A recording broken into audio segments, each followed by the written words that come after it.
So we are doing our quantitative journal club study on the article Impact of a Quality Control Circle on the Incidence of Catheter-Associated Urinary Tract Infections and Interrupted Time Series Analysis. I'm Kiana and I'll be the discussion leader. My name's Cassie and I'm going to be the devil's advocate. My name's Amanda and I'll be one of the data masters. And I'm Vicky, I'm the other data master. So Amanda, what is the purpose of this study? Well, the purpose of this study is to analyze the impact of a quality control circle, or a QCC, on the incidence of CAUTIs. A QCC is a management tool for quality improvement to advance and solve medical problems. Specifically, the QCC carried out strict steps such as a group circle, theme selection, making activity plans, status grasping, target value setting, cause analysis, countermeasures formulation, countermeasures implementation and review, effect evaluation and confirmation, standardization, and review and improvement. And Cassie, what is the hypothesis that's suggested? I think that the hypothesis suggested is that carrying out a QCC will reduce incidences of CAUTIs, and the ITSA will compare these changes of CAUTI incidences before, during, and after interventions to evaluate the effect of the QCC. In the article, the incidence of CAUTI was defined as the number of UTIs per 1,000 total catheter days.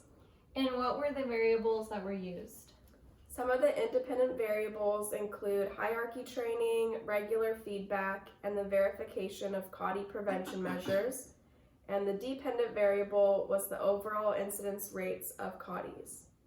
Kiana, what is the sampling techniques used? So there were 3 stages used in the study. The 0 stage carried out routine CAUTI prevention measures.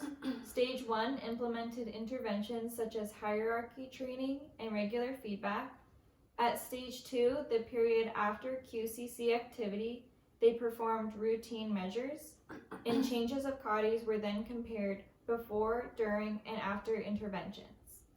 And Vicky, what is the study setting and design?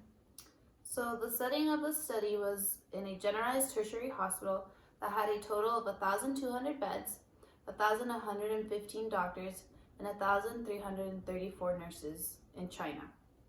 This design was made up of 45 clinical departments, each involving various disciplines or specialties, and each department had set up a nosocomial infection control team, which was composed of the department director, the head nurse, and infection control doctors and nurses who participated between January 2016 to March 2019. And Cassie, what was the goal of the QCC? The ultimate goal of the QCC was to reduce the incidence of CAUTIs, an activity the activity was conducted from April to December of 2017. The QCC team was established for this study and consisted of 7 infection control professionals and 4 head nurses from a variety of clinical departments. Amanda, what were the countermeasures used in the QCC group?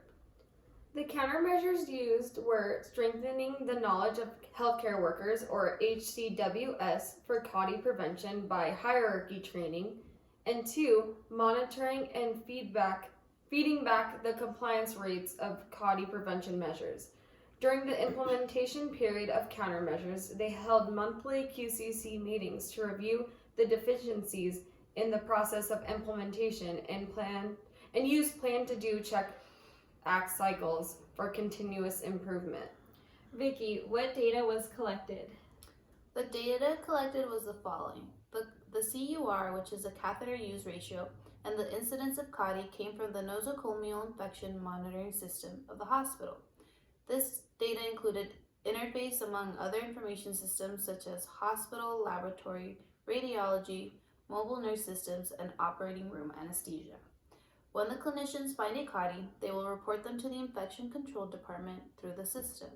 Then 2 professionals of the infection control department will verify whether they are CAUTI or not according to the diagnostic criteria. If 2 professionals disagree, the decision will be made by a 3rd professional. Through the system, the inpatient information and nosocomial infection information can be obtained timely and accurately. Moreover, the compliance rate of various CAUTI prevention measures was derived from the verification of the CAUTI prevention measures on patients with indwelling catheters by the QCC members and the infection control practitioners in target departments. And also, Vicky, what distribution of data was seen? The distribution of the data was when continuous variables are consistent with normal distribution that was described by the means with standard deviation, and non-normal distribution were defined by the medians with an interquartile range. The difference between groups was compared with the t-test. The categorical variables were described by frequencies and percentages, and the trends of the 3 stages were tested by the Cochrane-Armitage trend test in our statistical software. Amanda, what were the results? The results were as follows. The catheter use ratios and mean indwelling time both had a downward trend. At the same time, the compliance rate of CAUTI prevention measures showed an upward trend. Specifically, CAUTI incidence decreased by 1.317% immediately, then gradually decreased by 0.51% per month. After the completion of the QCC group, the CAUTI incidence increased by 0.266% immediately and increased by 0.07% over time. But the difference between the 2 percentages were not statistically significant. Statistical significance was observed at an alpha level of 0.05. And Cassie, how was the study concluded? Overall, this study was able to identify some possible root causes of the high incidence of CAUTIs through the QCC activities implemented in the hospital. Countermeasures were developed to deal with these causes. The ITSA was ultimately applied to evaluate the effects of the interventions, which helps prove the theory that the implementation of QCC activities can help reduce the incidence of CAUTI and provide useful references for the prevention and control of these infections. So today, as the devil's advocate, I'm wondering if these study results were valid. Well, the study results were not valid because it cannot be applied to a large group of people due to many confounding variables. In other words, it's not generalizable to a larger population of people. And Kiana, what were some of the limitations in this study? The confounding factors that were identified in this study were not able to be controlled, and the researchers identified that using a randomized controlled trial would be more ideal.